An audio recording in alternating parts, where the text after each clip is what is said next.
Welcome back, America. I'm Betsy McCoy filling in for Steve Malzberg today. And joining us now is Craig Shirley. He's a best-selling author, and it says here, public affairs consultant. Let me edit that. He's a public affairs guru, the top dog of consultants. And thank you so much for joining us. I've been dying to ask you about the bench for the Republican nomination. Is there a Ronald Reagan in that group? You know, Betsy, I get asked that a lot as I'm going around, and by the way, Happy New Year. Go around the country doing book signings and giving talks about Ronald Reagan and about his legacy and things like that. And when I'm asked that, I say is that, you know, Ronald Reagan wasn't Ronald Reagan before Ronald Reagan was Ronald Reagan. And by that I mean is that his greatness was not seen by a lot of people in the 50s and 60s and 70s. And even after he was elected in 1980, there was most people in the Washington establishment, in the New York, Washington political media establishment did not. They thought he was the George Wallace of the Republican Party. He was a certified Yahoo, with premature orange hair. And there were a lot of people, even after he was elected, who didn't think he was great. And only after a fashion, after a time, and then people got a chance to reflect on his presidency and to see all the great things that actually transpired, including the very problems that he ran against were all eliminated by the time he had left office. Is that he ran against the Soviet Union. The Soviet Union was gone. He ran against high taxes. High taxes were gone. He ran against high inflation. High inflation was gone. He ran against high interest rates.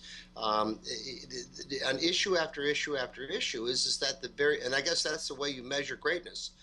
Looking at this field now is that what I'm troubled by is that there are so few candidates who are actually running issue campaigns. They all seem to be running personality campaigns, and that's what the political consultants, unfortunately, have done to the political process. They've drained intellectualism out of the process, so that Reagan was talking about, issuing white papers in 78 and 79 and giving important policy speeches. And we're all talking about, Jeb Bush's eyeglasses or this candidate's style of dress or appearing on the David Letterman show instead of talking about serious policy issues. So looking at the field, I would say there's some good men there, but trying to project in the future, I would not say that there is a Ronald Reagan. But on the other hand, men like Ronald Reagan don't grow on trees.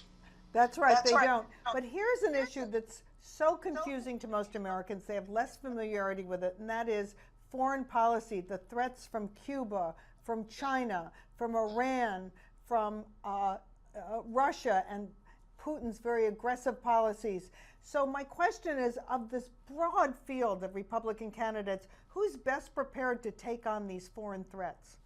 Well, I don't know if there's any one. I think that Reagan had a fairly consistent policy that applied in almost all cases, and that was essentially, as you know, Betsy, it was the projection of American power to defend American interests, not defend the interest of, not nation building, not defending the interest of other countries, but defending American interests, and if you were part of the West, if you were, part of NATO, then you had shared interests with America, so that the projection included you as well, but those countries as well. But essentially, it was the defense of America to defend and American people to defend American interests and American people.